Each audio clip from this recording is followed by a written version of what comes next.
Welcome to the ID10T podcast number 953. This episode is brought to you by Squarespace. Destiny is calling you. You probably need a new website because we rely too heavily on social media these days. So make it with Squarespace, all right? Whatever idea you have, you can turn it into a website. You can showcase your work. You can blog your content, publish it to people on your terms, sell products and services of all kinds, or announce an upcoming events or a special project. Squarespace does this all by giving you beautiful templates created by world-class designers, very powerful e-commerce functionality that lets you sell anything, and then the ability to customize the look and feel, the settings of the products with just a few clicks. Everything is optimized for mobile right out of the box. It's a new way to buy domains. You can choose from over 200 extensions, and analytics are going to help you grow in real time. Plus, nothing to patch or upgrade ever, and 24/7 award-winning customer support. So, make it stand out. Stand out with a beautiful website. Check out squarespace.com for a free trial. When you're ready to launch, use the offer code ID10T to save 10%, just like the 10 in ID10T. 10% off your first purchase of a website or domain. Thanks to Squarespace for sponsoring this episode of the podcast. Let's take a journey to the corkboard. Jose Marrero writes, I've been working to help manufacture statues, collectibles from video games and comic books as a production director, and finally launched my own independently funded toy. The toy is called Wepa, inspired by the single-serve treat found at your local bodega. It reinforces positivity with its powerful expression. You cannot help but smile when you look at it. Wepa, flan toys and stickers sold at wepaflan.com, or you can follow Instagram, Wepa, W-E-P-A _flan, F-L-A-N. And Dave Hollinger writes, my wife wrote a book called Ava Rose Greenwood, Junior Novelist. The book is funny, positive, appropriate for all ages, primarily targeted for tween girls, but my guess is that there are a lot of listeners like me with preteen kids. He has a 10-year-old daughter and a 12-year-old son, and they really enjoyed the book. He made a secret page on the website just for me and ID10T listeners that's worth checking out. Even if you have zero interest in the book, it's Ava, A-V-A, rosegreenwood.com/ID10T. Well done, Dave, and congratulations to your wife for writing a really cool book. This episode is my dear friends Natasha Leggero and Moshe Kasher. They are both brilliantly funny comedians, and they are married, and they have a new baby, and they also have the Honeymoon Special, which is their stand-up special, the Honeymoon Stand-Up Special, streaming now on Netflix.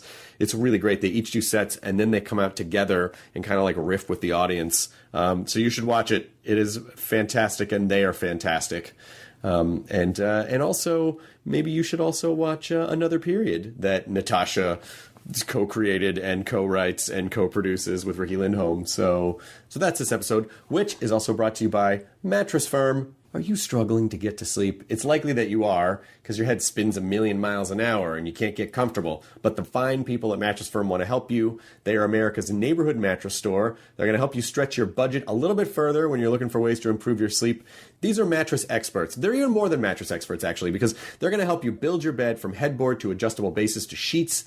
They even have decor. They will have you covered literally and figuratively. Go to mattressfirm.com/ID10T and save 10% with the code ID10T through May 8th. Mattress Firm offers you a 120-night sleep trial to ensure perfection and a 120-night low price guarantee, so you know you paid the perfect price. Again, mattressfirm.com/ID10T to learn how your sleeping could be tremendously improved. Also, stamps.com. These days, you get practically everything on demand, like this podcast, like all of your content. Listen whenever you want, which is very convenient for you. So why are you still going to the post office to mail letters and packages when you can get postage on demand with stamps.com? You can access all the amazing services of the post office right from your desk 24/7 when it's convenient for you. Buy and print official U.S. postage for any letter, any package using your own computer and printer. The mail carrier just picks it up, click print mail, and you are done. It could not be easier. Right now, you can use the offer code ID10T for up to $55 of free postage, a digital scale, and a 4-week trial. So please don't wait. Go to stamps.com before you do anything else. Click the radio microphone at the top of the homepage and type in ID10T.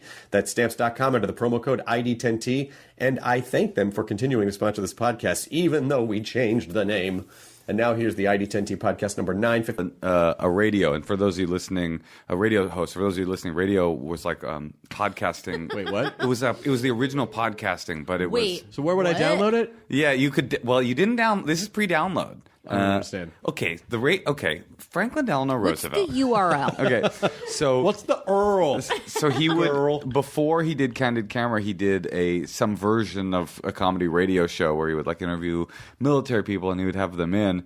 and he would be interviewing them, and they'd be so interesting and talking about all their interesting military stories, and they'd be like, okay, great, now we're going to start. And he would press record, and the light would come on, and then the guys or girls would invariably be like, So he invented this idea of somebody would come in and he would do like an hour conversation with them, and then they'd be like, okay, when do we start? And he'd be like, oh, we already did it. Yeah, I think someone had turned into a drinking game after a couple of years, the point, like how far into the podcast I would get before someone would go, oh, when do we start? And it was for that exact same reason, is because you don't, especially for people who are accustomed to doing, when they think of this as like, oh, this is like doing a radio show or whatever, then they immediately get defensive and their posture's up and their armor's up.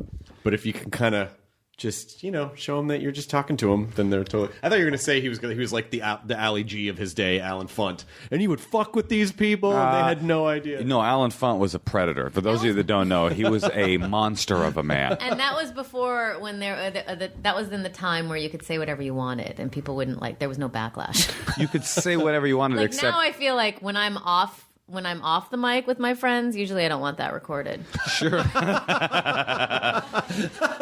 That's back when you could say whatever you wanted, except I'm dating that person of color. And Dad. And then your dad would be like, no! Yeah, right. That's the only thing you couldn't say.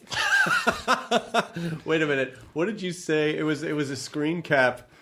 It was a screen cap from your special where you had two people on stage, and it was something about, did they share a unicycle or they each have their own? It was like two hipsters, and I was like, oh, do you guys share a unicycle, or do you each have your own? And I think they were like, well, we only have one. Like they actually...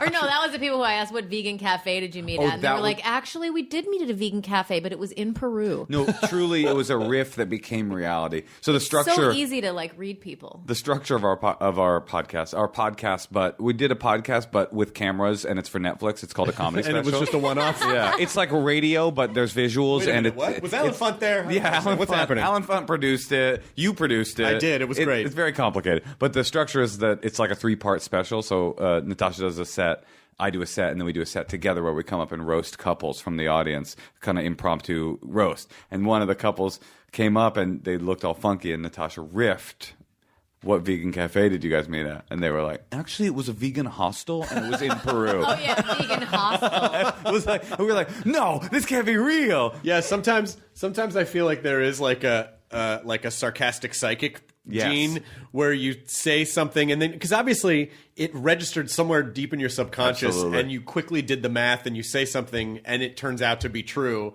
You're like, oh my God, I was just fucking around, but you obviously noticed something. No, my theory on crowd work has always been that there's like true magic in every crowd, and if I never find it, I do a lot of crowd work in my set. And Me too.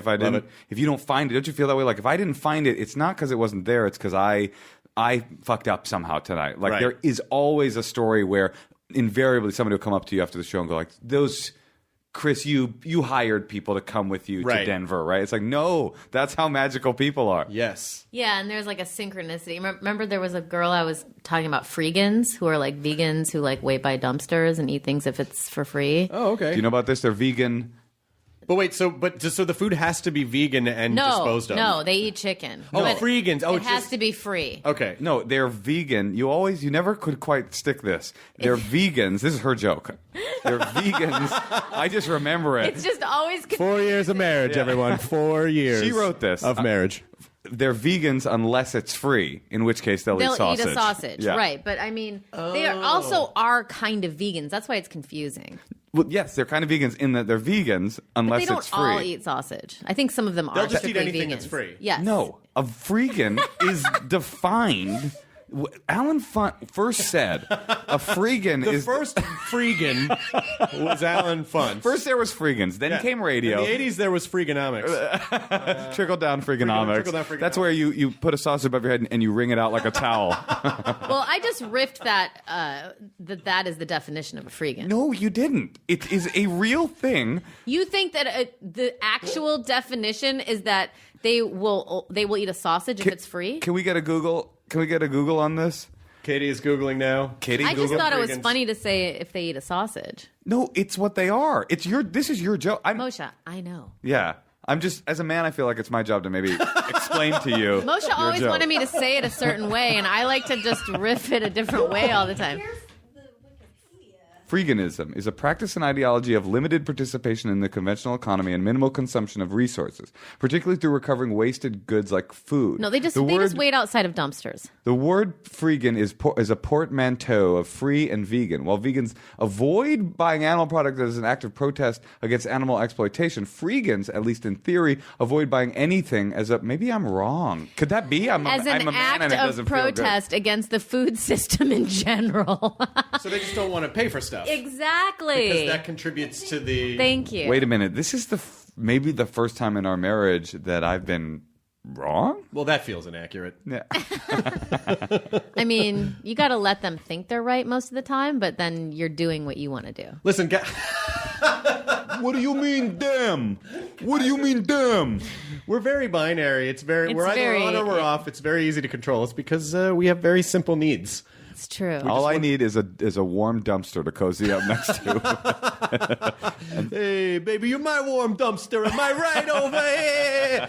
Oh, we sat next to a group of those over here guys the other night, and we were fascinated. It was like 3 kind of like muscle dude bros and like 3 trophy ladies sitting across from them. And Is this at a restaurant? It was at a restaurant, and all they could talk... It was like a fucking sketch.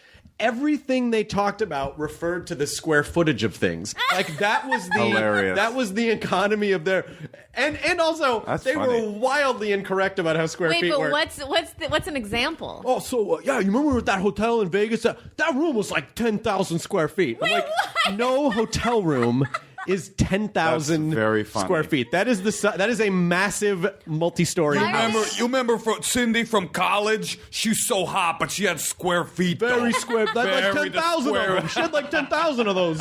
I don't get numbers. Why are they so intrigued by square footage? Because as much as I could glean in the short period of time that we had to tolerate them, is that was sort of their chest beating.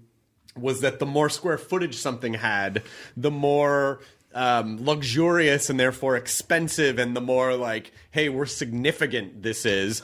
They would not stop talking about the square footage of things. But in that accent, it was like if you saw it on SNL, you'd be like, this is the hackiest sketch I've ever seen, and it was Wow. totally you know what I related. call that? I call that life hack. That was life hack. Not yeah. a life hack. This precedes life hacks. Yes. But life hack is where life gets so cliche. You're like, oh my god, I'm in a hacky bit. Yeah, right this, now. This I'm can't in a be bit. real. I'm in a sketch. Yeah. So I died, and this is my purgatory is having to be in this sketch next to these gentlemen. There was a episode of the Twilight Zone, the new Twilight Zone, where a stand-up comedian dies and goes to hell. Mm-hmm. And for him, hell was that if he tried to do his material, he would bomb. But if he told true and horrifying details about his actual life, the audience would laugh, and that was the only way he could get laughs. You know, and that's interesting because that sounds like there was a somewhat common sitcom convention in the 80s where a person on the show or a friend of someone on a cast member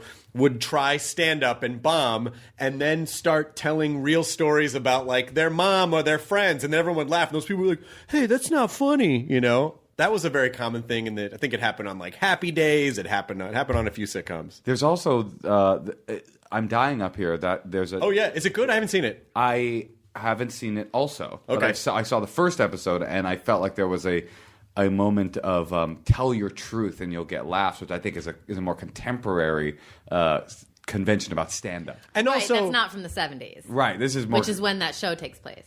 But also, well, Richard Pryor definitely led the charge in that. However, I think that there's a little more when people go, oh, just tell the truth. Like, well, you also need to understand nuance, read audiences, know how to write jokes. Because if you just go up on stage and, I mean, I've seen people just go up and tell true stories. And Yeah. it's, Oh, hey, how about in your first 6 months of stand-up, don't tell the bit you're working on about your deepest childhood trauma. Get some chops, maybe a little bit. You know, work out some of your hackier joke form things, and then go to the. How about the guy we saw last night? Can we repeat that? What was it? No, I mean you can. I won't. No, do it. you saw someone on stage last night somewhere? Well, he. You're gonna regret. You're gonna regret this Okay. comment. I won't say it. I'm sorry. No, say it. Well, no, because if he just listens, said it'll I'm be gonna devastating regret to him, it. right? No, he was. He was very into it. Me? You want me to say it? Well, There was a guy that was doing bits about his. he basically. What was the thing he opened with? You're not going to want this on your podcast. Okay, I'm sorry. When an adult, I mean, you can edit it out. You edit things? He basically got on stage, but you can cut this out. You can talk around it. Okay, no, you can't. You know the thighs and the stomach of a 5-year-old boy. Okay. So yeah, okay. He basically got up there and said, "Hey, it's easy to." It's easy to get laughs when you were 5 years old. And that was his opener, and it was real, and it was very, very dark. And did anyone laugh, or was everyone like? Was it just like a screeching? The room laughed. But here's the only way I think this will be fun for us to talk about. The room laughed, but Natasha got extremely upset. And it was the show Kill Tony. Do you know that show? No. Tony Hinchcliffe does a podcast at the Comedy Store where they pick comedians out of a hat. Oh, yeah, they come up and do a minute, yeah. and then you kind of roast them afterwards. Yeah. So he did it, and he got a good laugh, this guy, because he was sort of embracing, just what we're talking about, embracing his trauma in a way that was... As an opener. To him, empowering, and to the audience, they saw it as empowering as well. But Natasha, I thought what was interesting about last night, Natasha got really affected by it because I have a baby now. the and I was like, darkness was too dark. Yeah. You leave your kid alone with someone and they're going to do that? Yeah. Well, I mean, I've talked to many comedians who've had kids and then said, oh, yeah, you can't help it. It just, things change when you have your own kid because you can't understand it until you have a kid that is part of you, and some shit's not fun anymore. And I have friends who can never watch horror movies again because they just imprint it onto their own kids. You don't know how many dying baby jokes I pitched on another period. And they were always like, nobody thinks dying babies are funny. And I was like, but it's so funny. And it's not funny anymore. No, it's not funny. It's still funny to me. It's not. Is something wrong with me, or does it take men longer? I don't know, but I don't want that to be true. Maybe you haven't hooked into the full force of being a father. I want to hook into the full force of being a father, but I don't want things to stop being funny. I don't want to stop watching horror movies. I'm not interested in that. Yeah, I mean, it's... Well, I'm hoping I break through to something new. Because we also saw that Joaquin Phoenix movie. Have you seen that yet? You Were Never Really Here? Oh, no, how was that? It was... Was it arty? It was very arty. It was like an art film with violence. Yeah, That's an what art film said. with extreme violence. Yeah. Got it. And there's a lot of child sex things happening in it. Jesus. And it's very dark. Oh, it's unbelievably dark. And Natasha also had a real hard time with that because of that content. Well, it's the darkest thing because it's like all you have to do is molest a child and then their life gets fucked up. Yeah. And they're so forever. little and helpless. And you're seeing this tiny little creature that came out of your body, and I would imagine your prime directive is like, I must protect this at all costs. Well, my prime directive is to not contaminate cultures with Federation ethics. You know what I mean? Sure. Okay. That's sort of my That's your prime prime directive. Right. That's your prime. But secondarily, But also, even like old men and, some of those comics we saw last night who were like bombing and just like saying like things that weren't funny. Like I just kept thinking like they used to be a little baby. Yep. And I don't want to say anything bad about It was them. there's a very similar. The childless. Someone called me. I was talking to a friend of mine the other day when Robert Kirkman was over, and it was so funny that he picked up on this. He was fascinated because he has a couple kids. That Lydia walked by during the podcast, and she was like, "Oh, what do you want to do for dinner tonight? You want to go out somewhere? Or do you want to stay in?" And I go, "I don't know. We'll figure it out." And he was like, "What is happening?" He goes, "You childless fuck!" Like, so as a childless fuck, I will say that. Childless. I see, You'll have round the clock help anyway when you have a your child, so of you'll course. still be able to do that. Okay, good. But when you but when you have your own pets and you go out into the world and you're at a zoo and you see like a lion or something, you're like, it looks just like a noob. Like you see your own pets in other animals in the world. That's a very bad comparison No, to your it's children. not. No. No. But whatever you're connected to is how you see the world. No, Chris, we think of her as a pet. 100%. We put what's the front line on her back of her neck. Just between the shoulder blades. Yeah, you just do it right between the shoulder blades once a month. You do She was scratching a little bit, and we're just like, I know what to do here. Yeah, advantage. Controls fleas and ticks. That's right. The collars weren't working. She was pulling them off, chewing on them. That's not healthy. Isn't that the comedian, though? The comedian has got to be the guy or the girl who is able to go into the dark place for comedy, even after the childbearing years. But if you can't, but if your psyche can't find the nuanced way into that to present it in a way that is ridiculous and fantastical and clearly exaggerated for comedic effect, then I would imagine like that's just not possible anymore. Then it's just telling sad stories on stage. Yeah, you heard it here first, folks. Natasha Leggero is now a stand-up dramatist. No, come on. Well, I found that like it was very important for me to talk about my dad dying on stage, and it was the process of finding where the jokes were, and it's like, oh, some people were okay with this.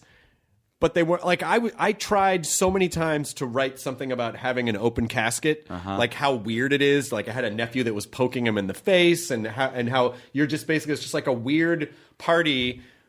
It's a weird family reunion that's even weirder because your dead father is in the corner. And I could never, no matter how many angles I hit it from, I guess I didn't have the skill set to that one concept. People they were never comfortable with Because they're picturing it. They're picturing it. Yeah, they're like seeing you, trauma, dad in the. I mean, that's a tough sell. So it was that. And you might be reminding them of their dead parent. Of course. On top of that. Yeah, so I was never able to make that one fly. So it's not always. It'd be nice if you looked out, the whole audience is quiet, but there's one guy like, yes, Chris, yes. Your dad's dead. When my dad died, I got an email because people, as you know, are so ill-equipped to deal with death because it happens to everyone. Invariably, always, it will happen to everyone, but people just don't know how to deal with it. And my dad died when I was 20, so my friendship circle was even less equipped. And I got an email from a person that was like, sorry to hear about yo papa. Yo papa. I mean, I'm just going to talk to him. trying. I'm just going to be real with him. Did you write him back? I mean, I was beyond. This just happened to me today. I like when things like this happen. I posted about our special today, and somebody wrote in the comments, "SJW cuck," and it was such a What's SJW? Social justice warrior. cuck, and it was such a hacky insult that it burst immediately through offended, through angry, through amused, all the way back into I like this guy. I think this is so cliche. So that's how I felt about. That's sorry to hear about. Is that when people troll you with stuff like that and you get mad and they think like, aha, I got them. It's like, that's not the reason. Like, it's a fucking hacky. Fuck you. Write a better fucking troll joke. So with sorry to hear about Joe Papa, I actually just sort of immediately was like, this is kind of awesome. I must admire how bad you just whiffed it. I just realized something. What? Things really started to go downhill once troll became a verb. I guess that's true. Once we labeled it. As soon as that happened with the internet, it's like that's really what is bad about the internet. Well, yeah, maybe so. Again, that didn't used to have a name. No, but if it wasn't a thing. but if sort of what we were talking about a little bit before the podcast, if part of our biological narrative is significant, like we must feel significant in some way. We have to feel significant in some way, and then you have a bunch of people who don't understand, or maybe they were hurt, or they don't understand how to get good attention through positive support structures, then they're just going to break shit because then they'll get attention that way, and it empowers them. But they want attention more now than they used to. I think the internet's making everyone want attention, where other people. I compare it to this, like when my ex-girlfriend was on the 4th season of The Real World. Whoa, that was a lot of math I just had. Yeah, it was XXXX. XXX 4 1 2 3 4. So she was on the 4th season of Real World, and most of them were all Europeans. And that was kind of like the first reality. That wasn't the first big reality show. It was the first kind of big regular reality show besides like Cops. Can we guess? Was it Puck? It was Puck. Okay, great. No, Puck was San Francisco. This was London. Nice try. That was season 3. And so they none of them were really familiar with The Real World, and so everyone. Like at the time, it was considered a boring cast because they didn't fight, they didn't do anything. So what a lot of people who were watching The Real World didn't understand is that the producers would basically shoot all this footage of these kids, and then construct stories in the edit. Oh wow! They would create fake stories, kind of fake stories, like things that they were based on things that happened, but they would take like the beginning of one sentence and the end of another sentence and make it one sentence and apply it to something that it was never. And That's so, like called something in reality TV, like Frankenstein, like it's some kind of Frankenstein thing. now it's called Truth. Did you see the video just today of the Obama video? Did you see that? No. It's basically a video, like it's gone to its furthest iteration because it's a video of Obama, who I don't know if you guys know, he's our last president, What? who's on the last season of The Real World. Oh, gotcha. Yeah, he was on the last season. Yeah. By the way, the Real World, DC. for me, I always used to say about The Real World, they call it The Real World, but it's anything but. No, that's where people stop pretend and they get real. Or Right, whatever start that's being polite. And start getting real. But no, this video is making the rounds on the internet. You'll see it tonight. I'm sure you probably it was today that it came out. It's Obama talking, and his mouth is moving with the words that he's saying, but it's Jordan Peele's voice impersonating Obama saying, I think Key and Peele is the greatest comedy troupe of all time, and Donald Trump. It's basically the furthest iteration, and it's only the beginning of the technology of like video manipulation. Sure. There is no more truth now. No. And truth is very subjective because people can kind of build whatever truth they want. But what was your point about The Real World? What happened is they would construct these inflated stories and create characters on the show based on whatever sort of footage they could cobble together to create very this is the obnoxious person, this is the sensitive person, this is the angry person. And I remember when they first saw their first episode, they said to the producers, like, none of this happened that way. And the producers were like, no. We never said it was a real life. We said it was a reality-based soap opera when they would talk to the kids. Wow. So in the beginning, the producers were creating these kind of inflated, exaggerated personalities. And so a generation of kids watched that and thought, oh, that's what you have to do. So then the next wave of kids came in batshit. They're mimicking it. So they were mimicking a manipulated version of reality. And so when you start getting, with each generation, they have then you to got up New the York, stakes. or like, who are those people from Flavor of Love? People are watching like the stakes are upped, and then the next generation is watching it up. Wow. So by the time, you're 20-some seasons in, you're seeing such a crazy iteration of where it initially started, which is just like, oh, they were just normal and sort of manipulated to look all psychotic. And so that's sort of the same thing where it's raising the bar every time on what extreme behavior is. And there's a new kind of there's a new baseline with each generation. It just gets crazier and crazier and crazier. With that thought, apparently I heard recently that sex sometimes back in the day used to not end with bukkake. What? Yeah, there was a time when sex would end with like just a gentle eye contact. Well, that's it. But that is actually a weirdly related point, which is that a generation of porn. Kids are growing up with easy access to porn. I'm doing a bit about that right now. And becoming desensitized. And educated from porn. They think that's what sex is. That's what normative sexuality is. It reminds me of memory. Do you know about how it's exactly analogous to the way that we remember things? Do you know about this? Apparently, memory isn't... When you remember something, you don't remember the incident. You remember the previous time that you recalled the incident. So you're remembering the memory. Oh my God! Right. So So over time, your actual memory starts to skew. Right. Because you're not remembering the incident. You're not remembering where we first met. There's a degradation. It's like a cassette tape of a cassette tape of a cassette tape of a cassette tape. And so that's interesting that's happening in reality TV, like in reality. And then in quotation marks, reality TV. That's so fascinating. Well, that's why if we go all Black Mirror and we basically can actually capture things as they happen from our own point of view to recall at any second, I don't know if that's going to be helpful or if it's going to make everything a million times worse. That seems like your nightmare, Natasha. I'm definitely anti-technology. So's Lydia. Really? Yep. Drives her nuts. I'm just like, sometimes I'll talk to Moshe and I'll just be talking and I'm like, hello? Did you hear that? Hello? She does it in that 1930s voice too. Hello? It's one of my favorites. I love the Natasha 1930s voice. Yeah, you're lucky, Moshe. I am I get to hear lucky. it all the time. Yeah. Hello. I love you. But yeah, it's Klondike 432. I find it very depressing. I don't know. I just feel like also I think like the world is changing and I just have very little I have very little faith in it because everyone's just now like completely distracted. And what a perfect time to bring a child into the world. Well, I'm only having one. Just one. And I just wanted to make sure I got all the experiences of life. Fantastic. I can't tell you how often, I would say quarterly, Natasha just stops in the middle of a conversation and just goes, why wasn't I born in the 1940s? It happens all the time. You would have hated it. 30s, 20s. I think you would have hated it. Really? Yes. You know what I like? I like what technology has done for music. I like that I can have speakers throughout my house and just on my phone pick any song in the world. I think that's good. And I also like mobile massage.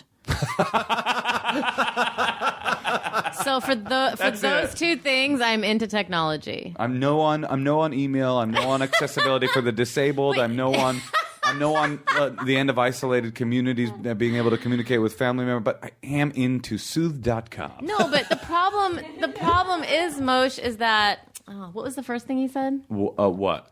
It's not that I'm against email. It's just that the urgency has become like just it's so persistent. Like on my way here, even when I was meeting you out front, I was like sitting there trying to like, because everyone's like, what's your answer? We need to answer by 4. And it's like, I just got the email. Like, why is that the precedent that's being set? And so if that is what's happening all the time, and it's not even for important stuff, but it's like everything is just kind of like, it's just, I feel so inundated, and I want there to be a time where I'm just like, it's like how I feel when I smoke pot. That's why I like to smoke pot sometimes, because it's like, Natasha. When I smoke pot, it's just like, oh, I'm just gonna like walk to the cafe, and maybe I'll run into a friend, and it just feels like life is like moving at the right pace. Well, yeah, I mean, I am of the firm belief. Sorry, I know you're both sober. No, it's fine. I am of the firm belief that that technology exceeded what our brains can process. That the amount of information that we are asking our brains to process every day at all times, number one,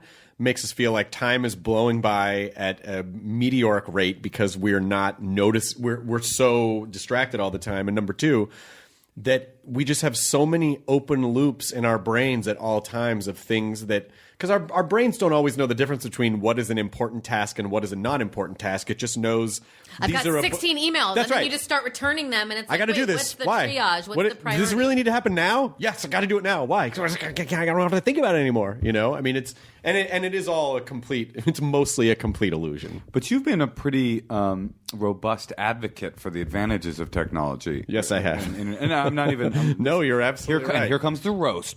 No, but so I think there is some balance between your position, or maybe your position is evolving, and your position is there is some like I did an episode of my show on Comedy Central about this. We had this guy Nicholas Carr on, who wrote a book called How the Internet is Changing Our Brains. The Shallows, it's called. Right. How the Internet is Changing Our Brain. He basically argues that our brains have become less functional. That we have abused their elasticity with the gavaging of the like foie gras ducking of information. And so he had really salient and terrifying points to make about the way our brains are just no longer processing things deeply, and that we're less contemplative. Will it change? contemplative. Will we evolve to catch up with it? It depends on, I think, what happens. I do think that people. I mean, I think that there is probably a natural selection element at play, that people will excel who know how to function in a shallow, like real quick moving world where information is that fast and you have to process it. And the people who can't, the more they will just sort of fade back away. So yeah, I mean it reminds me of how when right after I started doing at midnight, I had lunch with Conan and we were talking about doing a daily show, and he goes, yeah, you just live in your short-term memory. And he said, when Jerry Orbach died, I said to my staff, like, oh man, I wish, I'm so sorry I never really got to meet that guy. I wanted to have him do this one sketch on the show, and he described it, and they go, yeah, we did that. And he goes, no, we didn't do that. And they go, yeah, we did that. And he goes, I would fucking remember if I did that sketch with Jerry Orbach. So they sat him down and showed him a tape from the first season of his show where he had done the exact sketch that he had no memory of doing. He just has memory loss. Well, I would forget. I would run into people and go, you should do At Midnight. They were like, I was on last month. That's because funny. When you live so much in your short-term memory, which technology forces us to do, things are really not seeping past that upper layer of your brain. And you need to see past to like invent something or create something great. Like you can't be in that short-term area. And like we all know, we'll be like focused on something. Oh my God, I have to write that down. You grab your phone to write a note, and then all of a sudden you have an email. And then this email is about, or a text, what kind of coffee do you want? Or what, like what, it's just something stupid. And then all of a sudden your mind gets totally on that track. And then you forgot the thing that you came there to go, it's very, we all know what this is. It's like Siddhartha sat and stared at a river for 40 years and then was like, aha. It's like, we don't have time for all that now. I want to stare at a river. Well, let's stare at one. I think that'll be the furthest iteration of technology, is that when VR becomes truly immersive, and then everybody's so tired of technology that they put on VR goggles and then just like go to a farm in Vermont. No, they'll get onto VR and start playing video games in VR. Like there'll be a creature playing a video game in VR. But I think you're right. There is a healthy there is a balance somewhere. We're just not. I think as a species, we're not good at balance. We need things to be binary. We need extremes because it's easier to subscribe.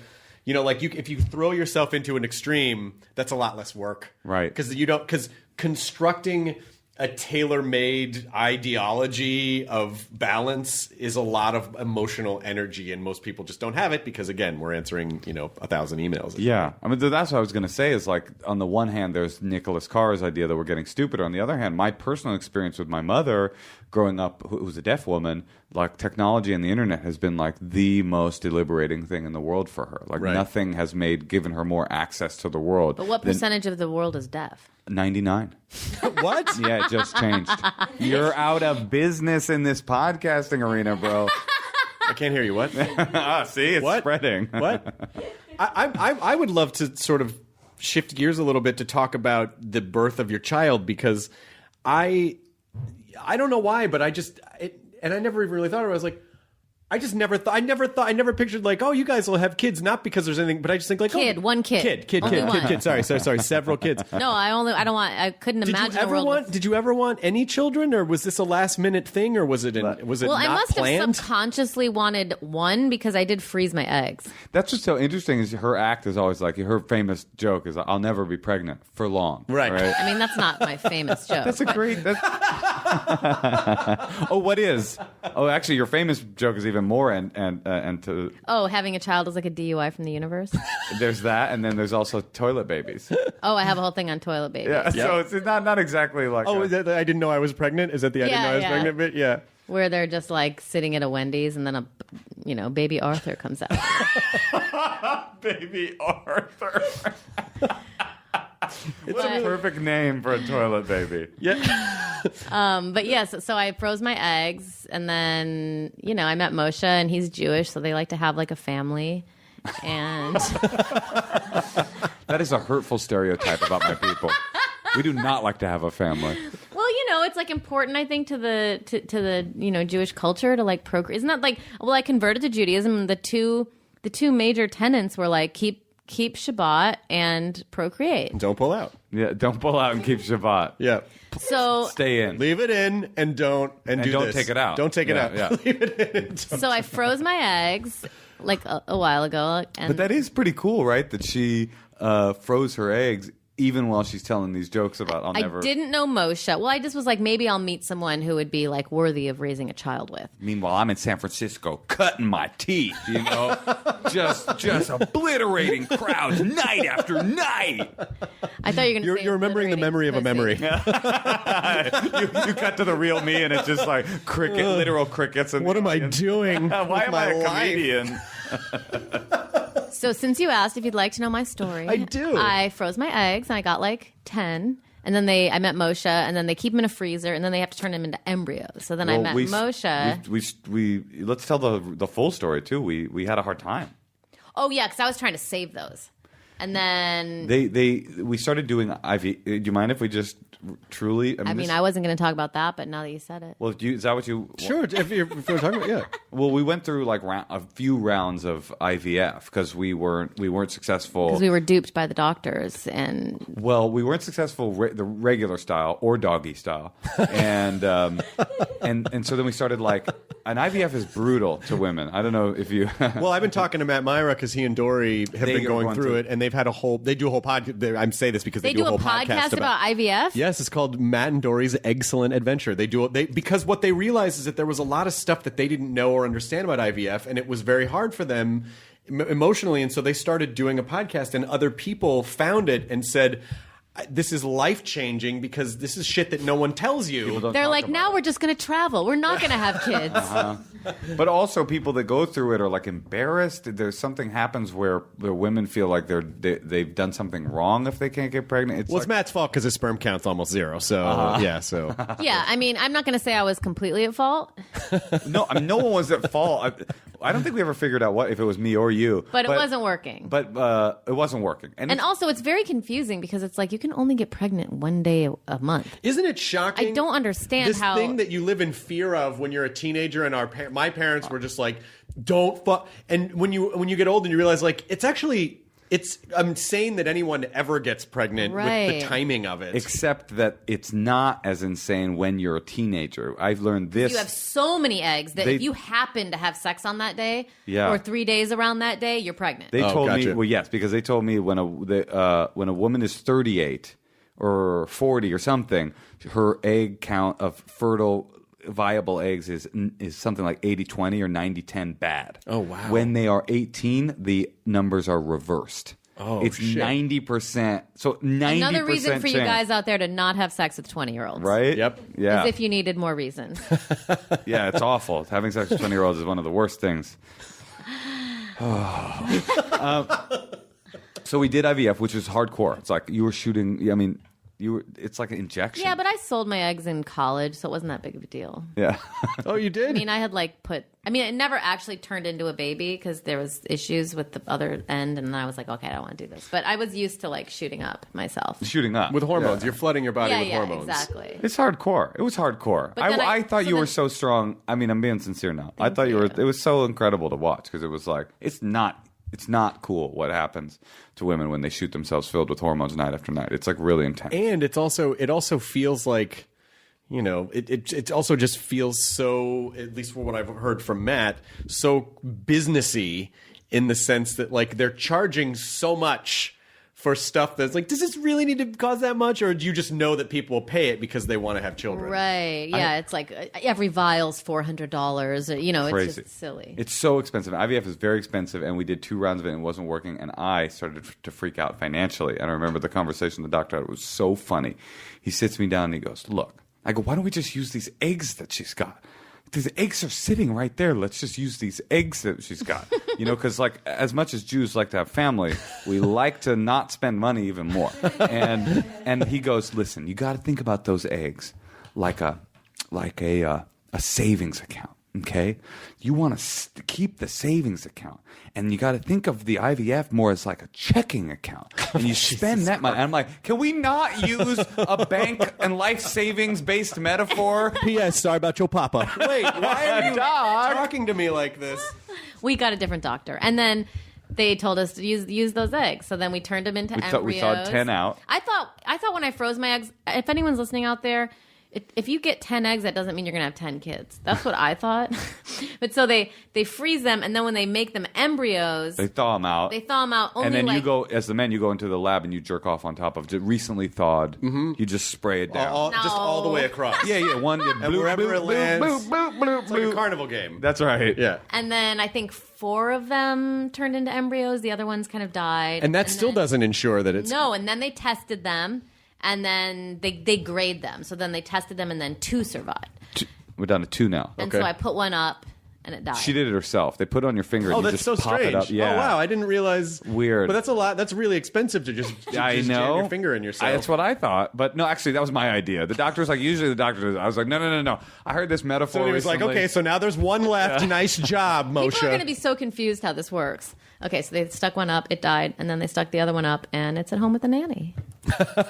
Well, that is true. We were down to, and that was a very nostalgic way of telling that tale, Natasha. But yeah, we thawed them out. Again, went down to 2. We put one in, and it didn't take, and we were down to 1 egg, and we were thinking to ourselves, like, we really were going, like, okay, maybe it's not gonna for us. Maybe So you wouldn't have gone through it again.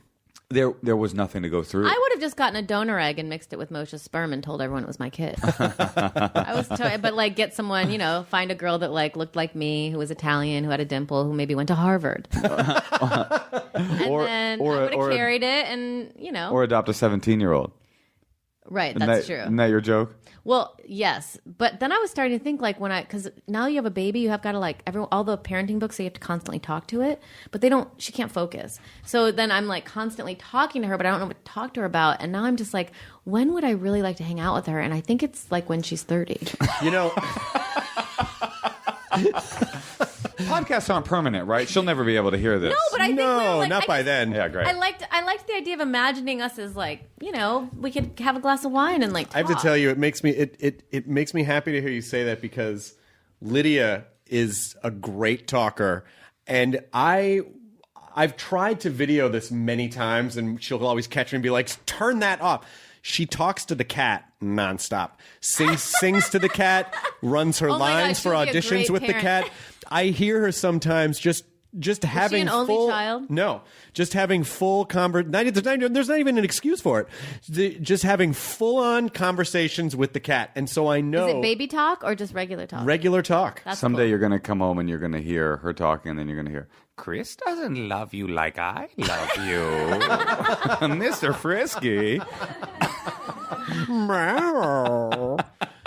Yeah, it's so I think we're very covered in that respect. Well, that's great. That is a very I'm sure I'll enjoy other parts, but I do think that the newborn phase is a very particular phase, and everyone's like, then they start teething, then they start being toddlers that you have to run around and catch, then they start to hate you. I've heard that a lot from like, parents, though, that by the time they'll say like they're 4 or 5 or 6 years old, they'll go, now it's fun. They go, for the long time it was just about just being able to get this creature to stand up and understand the world, but now that they kind of have little personalities, now it's like we can hang out with them. Natasha's pretending to be kind of hardcore, but she's always going like, all I want to do is hang out with my baby. Tell the truth.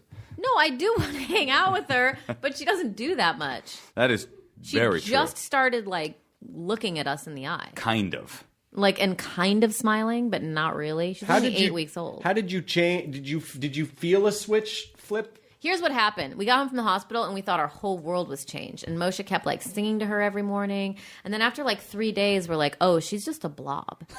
And like, she's not going to give back. And then I think we got a little bored. I would sing to her every morning. I would be like, wake up! Wake up! Wake up! You wanted to! You wanted to! With some chop suey by System of a Down every morning.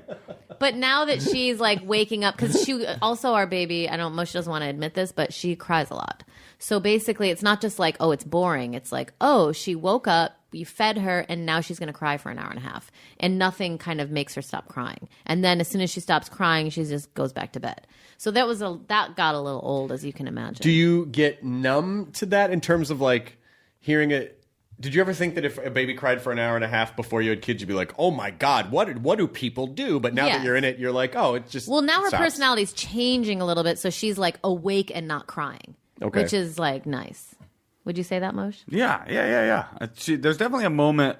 There's about 2 months. There's a 2-month phase where you're like, oh, baby doesn't do anything but like hope to death that it's cute enough to keep you sticking around. I was actually reading about that part of them having chubby cheeks is so that you take care of them because it's so cute. You, the monkey, doesn't go, I can't deal with this. I'm out. I'm going to the next jungle. This baby's too fit. Yeah.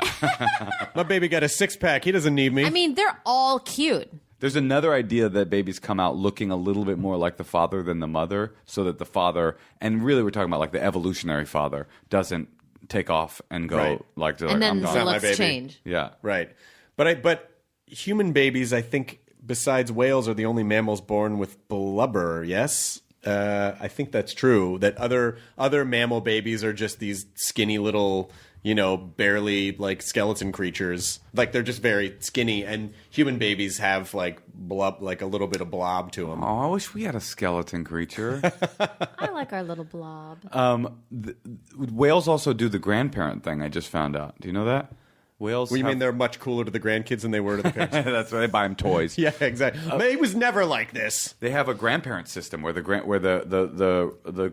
family unit is so cohesive that the grandparent helps raise the grandchild. In my day, we didn't have krill all the time. you whale kids are spoiled. In my The day, ocean was much more shallow back then before this global warming nonsense. I like the idea of thinking of like what is the next generation of grandparents? What are millennial grandparents going to be like? It's going to be great. who can even predict what millennial kids will be like? And like, because I think we won't even really know for, a good couple of decades what the fallout of all the technology and everything we were talking about before. We still don't really know how that's going to affect humanity. Well, the generation under millennials, I believe, is called Generation Z. And then there's a generation that our kid is, people being born right now. And they're called Final Generation. No, well, they're the ones who are supposed to save us. So they're the Messiah generation? Save us from the robots, save us from the technology, save us from the pollution, hopefully. This is such wishful thinking. I'm just saying that's the generation. I mean, there's not going to be a generation after our kid. Oh, my God. Do you think that's true? I don't know. What Maybe do you think, Chris? Yeah, I think so. I mean, I think there'll be a generation. I mean, There'll be a human life, but if global warming doesn't... Nuclear war. Yeah, or global warming will be... I mean, I don't know what... Why did we have a kid? Well, I mean, she was just sitting in a freezer. Right. Might as well as well live. let her live. Yep. I'm always, and I definitely dated comedians before, and usually women who are much funnier than me too, and Oh, that's not true. totally true. Oh my God, are you kidding? Andrea Savage, Janet Varney, fucking funny as fuck. They're very funny, but so are you. Well, but I also wondered. I'm always fascinated by comedy couples because you do understand each other on a certain. You understand how your careers, you understand how your minds work. But I also always wonder, do the same things that are strengths also, do your weaknesses rub up against each other too? Your insecurities, is it how to take care of each other, but then sometimes when you're both not in a great place, you kind of have the same. You have the same kryptonite as well. Is that not true with you guys? Well, there's that idea in I think 12-step actually that it's like it's just a good thing that we're not all having a bad day at the same time. Right. So I almost think like just what you're talking about, the weaknesses when Natasha's having a rough career day and vice versa, it's like there's this innate understanding of I've been there, I've done that. Not that other couples don't have that exact same thing, but there is a kind of shorthand for stuff that in comedy I do feel like it's almost all advantage for me. But I'm not a jealous person. Like I've heard about comedy couples where like one person is like upset at the success of the other, and that's just not. I'm not that way either. I think because I think everyone should succeed. I mean, I think there's room for everybody to succeed because it's not like I'm not getting parts because someone I'm dating got a part. Like there's no. Even if we were going up for the same thing, it's like, oh, I don't give a shit. Like you're funnier here, so you should get this. I once heard a casting announcement about a female wrestler in Glow. And I was like, oh, man. And then I was like, oh, my God, what is wrong with me? Like, that was, to me, the biggest window into the ego. I mean, that is the problem with Twitter and Instagram. I Right. feel like Twitter stresses me out, and then Instagram, I'm like, why aren't I at that party? Why aren't I at that opening? Why, and it just... FOMO. Yeah. And that's what babies are good for. You create your own party. You really do. Yeah. I like that. I like that idea of it. And also, when Lydia and I sort of talk about, when I've said like, my God, our lives are going to change. And she's like, we're in bed by like 8 o'clock. What do you? And I go, yeah, that's right. Actually, we don't go out very often. There's no crazy lifestyle that we lead. I feel like, other than just getting up every hour, like that, like our lifestyle itself is not going to change a whole lot. Also, you're smart and developed and you have perspective and you'd be such a great... Like, I think we're the type of people who should be having at least one kid to make that generation that's going to save the world. Are you thinking about having? Is that Yeah, for sure. No, I will. Cool. Yeah, for sure. But we're just not there yet. I also think that the other good thing about the two of you is that your comedy voices are so distinct and formed that I imagine you guys aren't in a situation very often where it's like fighting over the scrap of a joke. Like, You gonna use that joke? Yeah. I'd use that joke because your voices are they're so formed and so different from one another Sometimes too. we both had a joke about jerking off to feet in our special. That is true. But, there were very different perspectives. Like, my perspective is that men are so horny because women have never jerked off to feet. Like, that's not a thing that's ever happened once. Like, And mine was all about her Instagram comments about guys going like, because her Instagram comments are so funny to me. It's just like these dudes, and I just don't get it's like catcalling in that you're just like, what is the game here? Like, right. These dudes are just like, oh, those feet though, your feet, where the feet? I want the feet. Oh, honey, oh, get a divorce. Let me smell your farts. It's just like, what's the possible working out of this thing? Like, she DMs him like, my farts, I just ate a burrito. Come on by, but. So that was my perspective. But what was interesting is we had to wrestle over where it worked better. It's not a callback per se, but it's a kind of thematic callback for which would work better for her to do her foot stuff I won. first. She did. It wasn't even a competition so much as where would it fit mathematically better. Right. What felt more like a callback, and in the end, it was like, yeah, she sets it up, and then it becomes almost a callback, which I think is one of the unique things. The subtleties of our special is that there's almost callbacks, but it's a different comedian, which I think is kind of neat. Also, though, we did in the third act of the third part of the special, we tell a story together, and we were trading punchlines. Like, I would tell it one night and it wouldn't work, and then so Natasha would try the same. And I'd show him how it's done. Oh shit! Same joke, and it would work for her. And they're like, okay, you do that, or vice versa. That's so interesting, and also just the idea that doing comedy together is that's a pretty magical thing to be able to do in a relationship. Touring together. Not being with each other both in your leisure time and at work, essentially, where your stage show really does depend on you both being present and there for each other. That's a fucking amazing, almost couples therapy kind of an exercise. I feel incredibly lucky. Do you bring Lydia on the road with you? No. It's better to have someone on the road with you. No, I don't. Mainly because, and she would go when she can go. Sometimes she does, but my feeling is like, oh, it's like I'm not, you don't have to watch the same show. If I'm doing like 5 shows, you don't have to watch those shows. I don't really do anything during the day because I'm trying to focus on what I'm doing at night. I feel like I'm not fun. And so I just feel like you're going to come and it's not going to be fun for you. So I feel like I'm sparing her the experience. But she's always, if she can go, she's always like, I'll come. And I'm like, great, you're welcome to come. But I just feel like it's not going to be fun. That's kind of cool, though. I mean, I there is something about watching the same set night after night that it's a task only a comedian could love. Right. Like, I'm sure I could do a week with you and watch your set every night because I watch it we watch it almost from a mathematical perspective. Yes. So as a comedian, you go, oh, okay, you did that. Evolve. Yeah, you did this one this way, and then tweak it this way. And we were doing that for each other too. Like, I would come off stage always with like 10 text messages from Natasha, like, you said this riff and that was good. Well, Moshe riffs all the time, and he's never had a notebook. He's never written any joke down. So like, he's just relying. I think it's the sober brain. Like, he just has so much brain power that he's able to remember everything. I've never met anyone who doesn't. She's reading off of a note that I just handed her, by the way.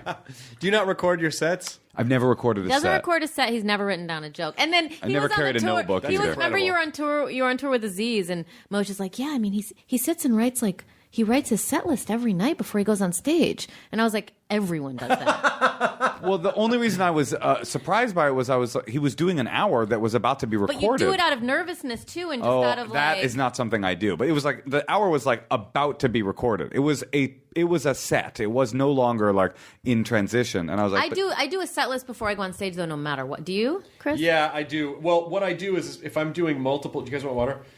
If I'm doing multiple shows... Like at a comedy club, I will write the set list for the first show, and then just sort of keep it and tweak it, But I don't write it for every show. I've done a set list in my career when I am when I'm out of practice. If I've been on vacation for a month and then I come back, I bet that's happened twice.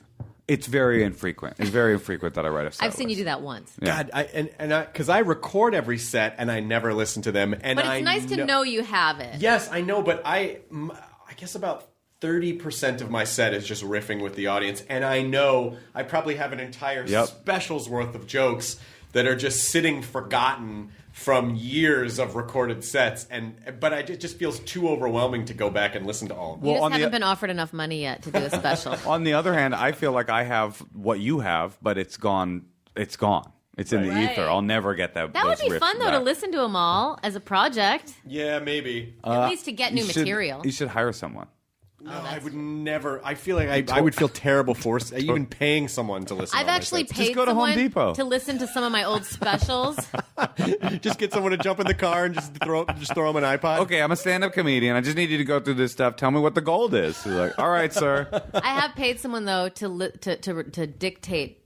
I can't listen to myself. Yeah. I don't want to rewatch a special. Have you ever I've rewatched? had someone. I'd rather just scan it on a piece of paper. Rewatch the special? Yeah, your own special. No, but sometimes like if I'm doing like radio stuff or TV stuff, and they'll play a clip from something, I'll watch it, and usually I think like I should have spent more time on that. Like I wasn't developed enough. Like I'm in a weird situation now where I have a bit that was tied to a larger bit, and I did the larger bit in my last special, and 2 shows I did to make that special, and I forgot to do the last part of the joke 2 times in a row. And so now I have this joke that I love that works, but I cannot. It's so tied to the other bit, and I am trying to figure out if there's any way. You will. You know, the only thing I could think of... Especially if it got a big laugh. But the only way I could think about doing it is in the next special, just say, like, I did this bit on my last special, right, and I forgot the last part, so I'm just going to do the whole thing. That's the only way I can think of doing it, and that feels like a fucking cheat, so I think I just am not going to get to do it. You could say that and then say to the crowd, no, I'm not going to do it. And then they'll go, like, come on. Do it. Okay. Do it. Please. All right. So when you finished this, when did you shoot the Honeymoon Special? We shot it in September. No. I have no concept of... I don't know, 3 months ago. About 3 months ago. Okay. November. Yeah, November. In November in Austin. That's right, just before Thanksgiving. That was like 6 months ago. I was 8 right? months Yeah. pregnant, 7 months pregnant. Yeah. But I was still looking pretty good. You I were was looking great, ready to do honey. a special. She looks very good and very pregnant and very beautiful in that special. But as soon as we toured until like the day the doctor was like, you can't tour No anymore. more flying. So like when we came back from the special, it was like you can't leave anymore.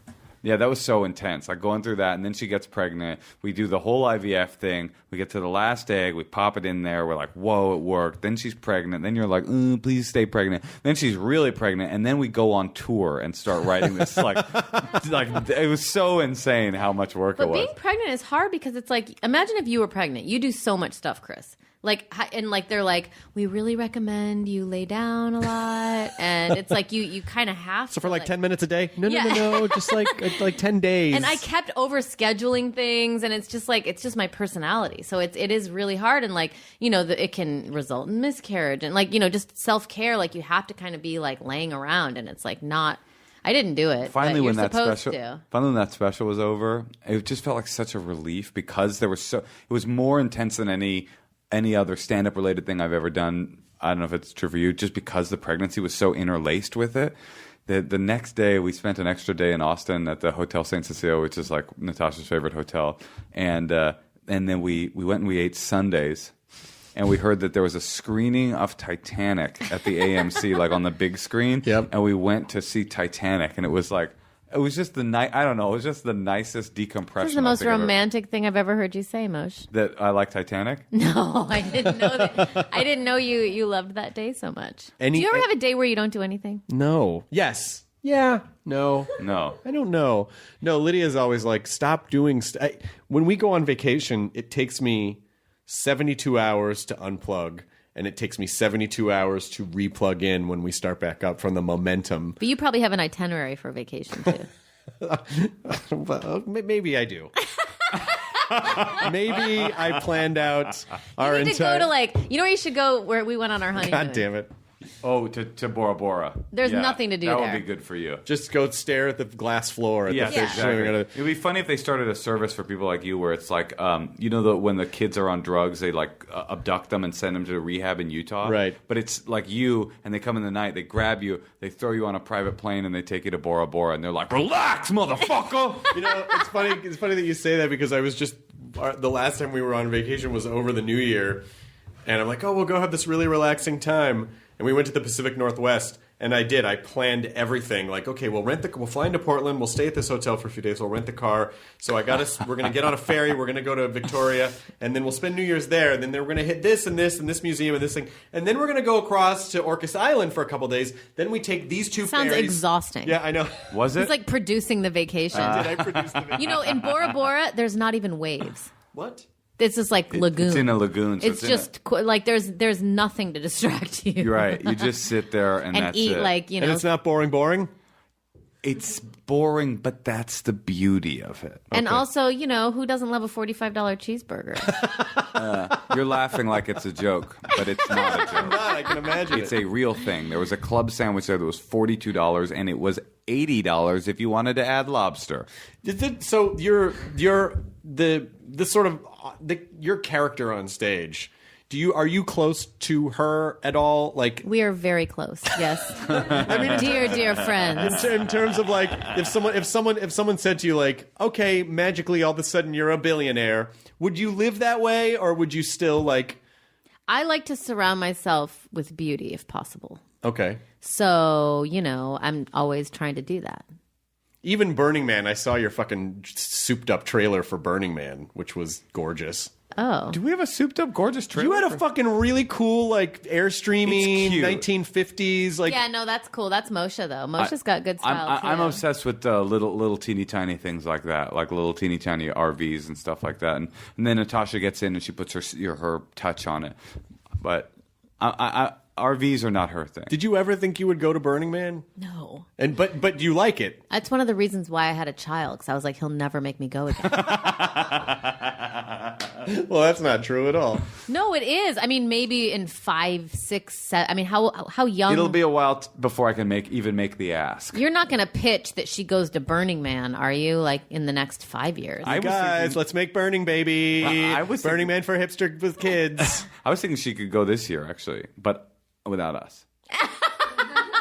It'll expand her mind. Yeah. 6 months old. Yeah. We'll send her with a nanny. Just eating trunk hot dogs. Oh my god. Drunk hot dogs.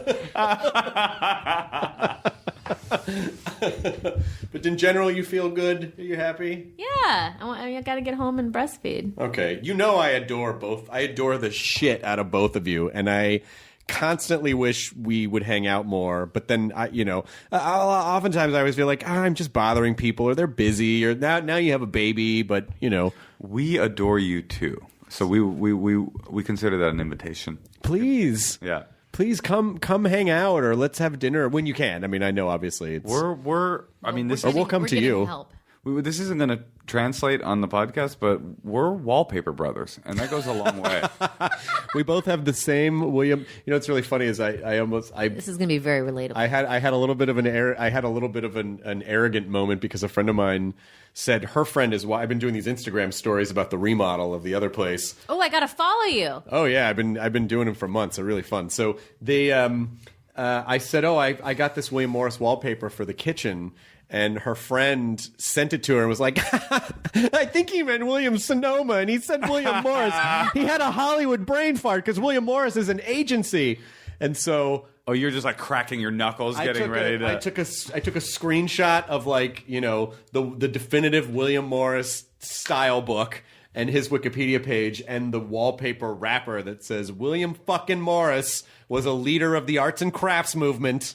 And then I had to stop, and I still sent it. But then I was like, "Who am I becoming that I had to like school someone?" No, that's a moment. No, Moshe does stuff like that. No, Chris. When you have moments like that, where the opportunity to body slam someone is made so crystal clear over a 19th century wallpaper, archival fucking wallpaper with fucking deer on it. Then you have to take. You got to take those moments, man. You don't get a lot of full wins.